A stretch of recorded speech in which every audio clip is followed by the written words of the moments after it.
आसमान में गरजती हुई बिजली की आवाज सुनाई दे रही थी, जिसके साथ ही चारों दिशाओं से बिजली इकट्ठा होती दिखाई देने लगी। इतना ही नहीं, उस जगह पर इस कदर ताकत मौजूद थी जिसे महसूस कर अंधेरे के राजा के चेहरे पर भी हैरानी नजर आने लगी। उसने तुरंत अपनी नजरें घुमाते हुए छोटू को देखा और दिल में अजीब सी बेचैनी महसूस करते हुए सोचा, इस लड़के के बारे में कुछ तो बहुत अजीब है। अंधेरे का वो राजा कोई बेवकूफ नहीं था, इसलिए बिजलियों के उस जाल को देखकर वो बहुत खतरा महसूस करने लगा। फिर धीरे धीरे अंधेरे का राजा पीछे होने लगा, जिसे देखकर बुजुर्ग फानिब की आंखों में हैरानी नजर आई। वो खुद को एक बहुत बड़े मुकाबले के लिए तैयार कर रहे थे, लेकिन अंधेरे के राजा को इस तरह पीछे हटते देख उन्हें कुछ समझ ही नहीं आया। मगर इससे पहले कि वो कुछ कहते, छोटू ने देखकर मुस्कुराने लगा। उसके बाद उसने अपनी मुट्ठी कसी और अंधेरे के राजा के आसपास की जगह अचानक धुंधली पड़ गई। फिर काले रंग के बड़े गड्ढे दिखाई देने लगे, जिसमें वो अंधेरे का राजा कैद हो गया। इस खतरनाक शक्ति के सामने अंधेरे के राजा को अपनी शैतानी शक्तियाँ भारी तादाद में बाहर निकालनी पड़ी, ताकि वो खुद को छोटू के इस हमले से बचा सके। इस दौरान आसमान में मंडराती अनगिनत बिजलियां एक बहुत बड़े तिलिस्मी जानवर में बदल गई, जो तेजी से आगे बढ़ते हुए अंधेरे के राजा की तरफ बढ़ने लगा। इन बिजलियों की तादाद इतनी ज्यादा थी कि न सिर्फ अंधेरे के राजा के आसपास मंडराती शैतानी शक्तियां, बल्कि शैतानी इलाके में मौजूद बहुत सी शैतानी शक्तियां तक गायब होने लगी। इस दौरान उस अंधेरे के राजा की दर्द भरी चीख सुनाई पड़ी और बुजुर्ग फानिब ये जानकर हैरान रह गए कि गुरूर से भरा वो अंधेरे का राजा बेहद तेज रफ्तार में गायब होता जा रहा था। कुछ ही पलों में वो इस दुनिया से पूरी तरह से गायब हो गया। ये देखकर बुजुर्ग फानिब की आंखें फटकर बाहर आने लगी। वो अंधेरे के गुलामों से बहुत बार लड़ चुके थे, इसलिए जानते थे कि अंधेरे के गुलाम कितने ज्यादा ताकतवर होते थे। बल्कि किसी अवतार रैंक के योद्धा तक को किसी अंधेरे के राजा को खत्म करने में बहुत मुश्किल होती, लेकिन छोटू ने तो इतनी आसानी से उसे खत्म कर दिया था। इसका मतलब उसकी काबिलियत वाकई दिल दहला देने वाली थी। शैतान को खत्म करने के बाद छोटू ने आसपास मौजूद बिजली बादलों को गायब किया। उसके चेहरे पर जीत का कोई भाव था ही नहीं, क्योंकि उसके लिए अंधेरे के राजा को खत्म करना कोई बड़ी बात नहीं थी।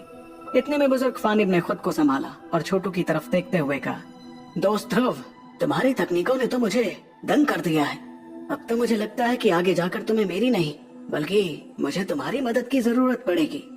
अब जाकर फानिब को अच्छी तरह समझ आया था कि वो जवान लड़का जिसकी मदद फानिब ने 3 साल पहले की थी, आज कितना ज्यादा ताकतवर बन गया था। वहीं छोटू मुस्कुराते हुए उसे देखने लगा, जिसके बाद उसकी नजर जमीन की तरफ पड़ी। वहाँ उसे कुछ ऐसा महसूस हुआ जिसके चलते छोटू के चेहरे पर हल्की परेशानी नजर आने लगी। उसके जहन में इस वक्त एक ही ख्याल चल रहा था, आमतौर पर अगर किसी अंधेरे के गुलाम को सील किया जाए तो वो और ज्यादा ताकतवर तो नहीं हो पाता है, फिर ये अंधेरे का गुलाम अंधेरे का राजा बनने में कैसे कामयाब हुआ। जाहिर सी बात थी कि दोनों के बीच बहुत बड़ा फासला था, इसलिए छोटू समझ नहीं पा रहा था कि इस कदर शक्तियाँ उस शैतान को मिली कैसे। एक पल सोचने के बाद भी छोटू को इस बारे में कुछ समझ नहीं आया और वो मजबूरी में आ भरने लगा। फिर उसने पास ही खड़े बुजुर्ग फानिब की तरफ देख कर कहा, बुजुर्ग फानिब, अब जो कि ये अंधेरे का राजा खत्म हो गया है, तो आप कहाँ जाने के बारे में सोच रहे हैं। ये सुनकर फानिब कुछ पलों के लिए सोच में पड़ गए और आखिर में उन्होंने झिझक भरी मुस्कुराहट के साथ कहा, देखो ध्रुव, मेरी जिंदगी का मकसद तो ये शैतान ही बन गया था। अब जो कि यही खत्म हो गया है तो पता नहीं मैं क्या करूंगा। अगर तुम्हें एतराज ना हो तो क्या मैं तुम्हारे साथ चल सकता हूँ जहाँ भी तुम जा रहे हो। आखिर ऐसे बुढ़ापे में मेरे पास बहुत सी जगह भी नहीं है जाने को। मेरे सारे दोस्त तो अब तक मर गए होंगे। इस पर छोटू ने मुस्कुराते हुए कहा, फिलहाल तो मैं अपने दल जा रहा हूँ बुजुर्ग फानिब। अगर आपके पास जाने को कोई जगह नहीं है तो आप भी मेरे साथ मेरे दल चल सकते हैं। हम आपकी खातिरदारी एक खास मेहमान जैसी करेंगे और अगर आपको वो जगह पसंद आई तो आप वहीं रुक जाइएगा। छोटू को फानिब का सुझाव अच्छा लगा था, क्योंकि अगर बुजुर्ग फानिब के पास जाने को कोई भी जगह नहीं थी तो दोनों के लिए बेहतर यही होता कि फानिब रायजादा कुटुंब में रहे। ऐसे में छोटू को अपने परिवार की फिक्र करने की भी जरूरत नहीं पड़ती, क्योंकि इतना ताकतवर योद्धा जो उनके साथ होता। रही बात फानिब की, तो वो मुस्कुराते हुए छोटू की बात के लिए राजी हुआ। आखिर उसके पास कोई जगह जो नहीं थी जाने को। उसके बाद वो लोग वहाँ और देर नहीं रुके और तुरंत शैतान इलाके से जाने लगे। लेकिन जाने से ठीक पहले छोटू ने रुककर एक नजर उस जगह पर देखा जहाँ से अंधेरे का राजा ऊपर आया था। न जाने क्यों उस जगह को देखते वक्त छोटू के दिल में एक अजीब सी बेचैनी महसूस हो रही थी। फिर उसने अपना सर हिलाते हुए अपने साथियों के साथ वहाँ से जाने का फैसला किया। शैतानी इलाके के बाहर छोटू और उसके तीनों साथी आगे बढ़ते रहे। इस दौरान बुजुर्ग फानिब, जिन्होंने न जाने कितने सालों से बाहर की दुनिया देखी तक नहीं थी, इस दुनिया को देखकर आं भरने लगे। तभी छोटू ने सभी को इशारा किया गालवान साम्राज्य चलने का, और फिर वो सभी उस दिशा में बढ़ने लगे। लेकिन इस दौरान अरान्या के चेहरे पर हल्की झिझक दिखी और उसने छोटू के पास आकर कहा, ध्रुव, मैं वापस स्वर्ग राज शुद्धिदल लौट रही हूँ। गालवान साम्राज्य बिल्कुल ही अलग दिशा में है, इसलिए मैं यहाँ से जाती हूँ। अब हमारी मुलाकात तब होगी जब तुम अपने दिल में मच रहे जज्बातों के बवंडर को काबू करना सीख जाओगे। दो नावों पर सवार होना खतरनाक होता है ध्रुव। ये सुनकर छोटू एक पल के लिए हैरान रहा। वो भी समझ रहा था कि अरण्या की बात का मतलब क्या था। भले ही छोटू उसे अपने साथ गालवान साम्राज्य ले जाना चाहता था, मगर अरण्या इस बार सिर्फ एक दोस्त बनकर वहां नहीं जाना चाहती थी। अरण्या ने भी छोटू की तरफ देखा, जिसके बाद वहां भरते हुए वहां से जाने लगी। जाने से पहले उसने छोटू से कहा, तुमने शिखर तकनीक तो सीख ही ली है, इसलिए मेरे यहाँ और देर रहने का कोई फायदा नहीं है।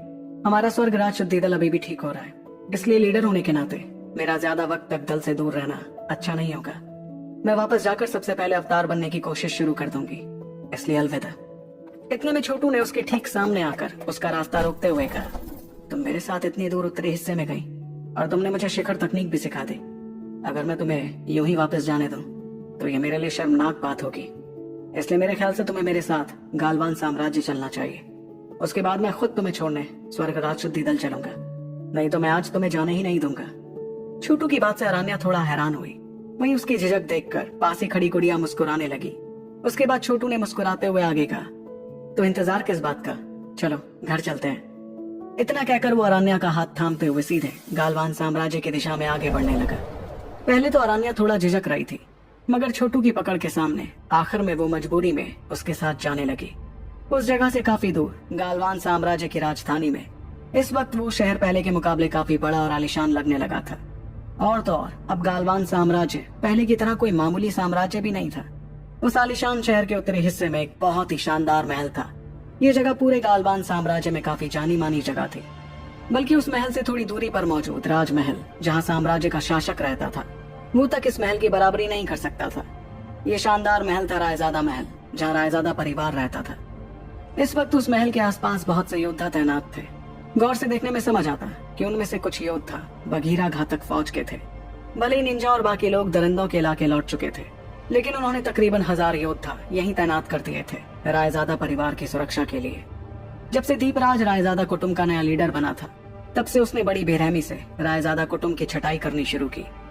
जो कोई भी रायजादा कुटुंब के नाम पर धब्बा साबित होता या ओहदे का गलत फायदा उठाता, उसे कड़ी से कड़ी सजा दी जाती थी। और दीपराज की कोशिश काफी कारगर भी साबित हुई। इस दौरान राजधानी में कुछ रोशनियां नजर आने लगी जो तेजी से आगे बढ़ रही थी। वो रोशनियां सीधे रायजादा महल की तरफ बढ़ रही थी। बघीरा घातक फौज के योद्धाओं को ये महसूस हुआ और वो तुरंत हमले के लिए तैयार हुए। लेकिन जब सबसे आगे उन्हें एक पहचाना हुआ चेहरा दिखा, तो वो इज्जत के साथ अपनी जगह पर खड़े हो गए। ये नजारा देखकर रायजादा कुटुंब के बहुत से लोग भी हैरान थे। फिर सभी के चेहरों पर बेइंतहा खुशी नजर आने लगी। सभी जानते थे कि पूरे कुटुंब में सिर्फ एक ही ऐसा योद्धा था जो सभी की इतनी इज्जत के काबिल था। इस वक्त दीपराज दरबार में बैठा था और उसे भी बाहर होता हंगामा समझ आया। फिर वो हड़बड़ाकर कुछ बुजुर्गों के साथ बाहर आया और उसने देखा कि महल के बाहर 4 लोग खड़े थे, जिनमें सबसे आगे खड़ा था उसका बेटा ध्रुव रायजादा। छोटू को देखते ही दीपराज और छोटू की माँ के चेहरे पर खुशी झलकने लगी, जिसके बाद उनकी नजर गुड़िया पर पड़ी। गुड़िया को देखकर दोनों ही हैरान हो गए और उन्होंने कहा, तुम हमारी गुड़िया हो? इस पर गुड़िया एक पल के लिए झिझकने लगी, जिसके बाद उसने अपनी माँ की आंखों से बहते आंसुओं को देखकर जज्बाती होते हुए कहा, पापा, माँ। उसके बाद गुड़िया भी रोते हुए भागकर अपनी माँ के गले लग गई। तभी माँ ने गुड़िया को गले लगाते वक्त कहा, गुड़िया, क्या तुम्हें हमारी जरा भी याद नहीं आई? इतने सालों में तुमने ना हमें कोई खत भेजा और ना ही कोई खबर। क्या तुम हमारे जज्बातों का फायदा उठाने की कोशिश कर रही थी बेटा? इस वक्त गुड़िया का चेहरा लाल हो गया था और वो कहीं से भी अंधकार महल जैसे ताकतवर दल की लीडर नहीं लग रही थी, बल्कि वो तो एक ऐसी लड़की की तरह लग रही थी जिसकी चोरी उसके माँ बाप ने पकड़ ली थी। वहीं दीपराज तो अपनी बेटी को डांटने वाला था, लेकिन जब उसने गुड़िया के चेहरे की प्यारी सी मुस्कुराहट देखी तो उसका गुस्सा एक झटके में गायब हो गया और वो कुछ कह ही नहीं पाया। गुड़िया के हाथों में पड़े जख्मों को देखकर वो भी समझ गया था कि पिछले कुछ साल गुड़िया के लिए कितने मुश्किल रहे थे। तभी दीपराज ने खुद पर काबू पाते हुए कहा, अच्छा हुआ जो तुम लौट आई, लेकिन अब अगर तुम बिना बताए घर से बाहर गई तो देख लेना, हम तो नहीं लेकिन तुम्हारा भाई तुम्हें अच्छा सबक सिखाएगा। मगर अच्छा हुआ जो तुम आ गई, थोड़ी देर की, लेकिन अच्छा है आ गई। अपने पापा की प्यार भरी डांट सुनकर गुड़िया की आंखें रोते रोते लाल हो गई और उसने रुआसी आवाज में कहा, पापा, माँ मुझे माफ कर देना, मैं समझ गई हूँ अपनी गलती को। इतने सालों में इतनी मुश्किलों का सामना करने के बाद गुड़िया समझ गई थी कि माता और पिता के साथ बीतने वाले ये लम्हे कितने बेशकीमती थे। इस दौरान छोटू के चेहरे पर भी मुस्कुराहट थी, क्योंकि आखिरकार उसका परिवार एकजुट हो गया था। इतने में छोटू की माँ की नजर पास ही खड़ी अरान्या पर पड़ी, जिसे देखकर वो थोड़ी हैरान हुई। लेकिन एक पल बाद छोटू की माँ ने उसे पहचान लिया और उनके चेहरे पर खुशी नजर आने लगी। दीपराज को भी नजर आया कि छोटू अरान्या को घर लाया था, जिसके चलते उसने हल्की खांसी के साथ कहा, बेटा ध्रुव, अब जो कि तुम अपने साथ मेहमान लाए हो, तो तुम हमारा तारुफ उससे क्यों नहीं करवा रहे हो? इतने में अरान्या ने दोनों को इज्जत के साथ नमस्ते करते हुए कहा, नमस्ते, मेरा नाम है अरान्या, मैं आपसे पहले भी मिली थी। अरान्या समझ गई थी कि छोटू के माँ और पापा उसे पहचान गए थे, मगर छोटू की टांग खींचने के लिए वो ऐसा कह रहे थे। वहीं रायजादा कुटुंब के बहुत से लोगों ने जब अरान्या के खूबसूरत चेहरे को देखा तो एक पल के लिए वो सभी जैसे मंत्रमुग्ध हो गए।